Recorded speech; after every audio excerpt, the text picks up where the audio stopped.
Victory Venkatesh అని ఊకనే అనలేదబ్బా. ఈ ముచ్చట తెలిసినాక ఆ టైటిల్ ఆయనకు బరాబర్ సెట్ అవుతుంది అనిపిస్తుంది. ఈ సంక్రాంతికి ఆయన సినిమా ఒకటి రిలీజ్కుంది కదా. ఇక సినిమా ప్రమోషన్ల కోసం ఎంత మందితో ఫోటోలు దిగిండో చూస్తే మీరు కూడా పోయి లైన్లో నిలబడతా అంటారు. ఓరక్క, లైన్ బాగానే పెద్ద ఉంది కదా, ఏడనన్నా ఫ్రీగా ఏమన్నా ఇస్తుర్రా ఎట్లా అంటారా?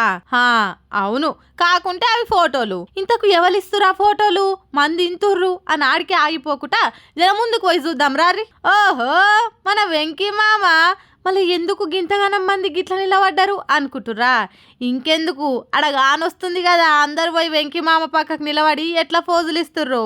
లైన్ చూస్తే బాగానే పెద్ద ఉంది, ఎంతమంది దాకా ఉండొచ్చు అనేగా మీ డౌట్ అనుమానం. అయితే చెప్తినుర్రి, హీరో వెంకటేష్ నటించిన సంక్రాంతికి వస్తున్నాం సినిమా జనవరి 14 తారీఖు రిలీజ్ కాబోతుంది కదా. ఇక దాని ప్రమోషన్ల కోసం దగ్గర 3000 మీదనే ఫ్యాన్స్తో కలిసి వాళ్ళకి ఫోజులు ఇచ్చిండు. ఇక వచ్చిన వాళ్ళంతా కూడా మంచిగా వెంకీ మామతో ఫోటోలు దిగి ఆల్ ద బెస్ట్ చెప్పిర్రు.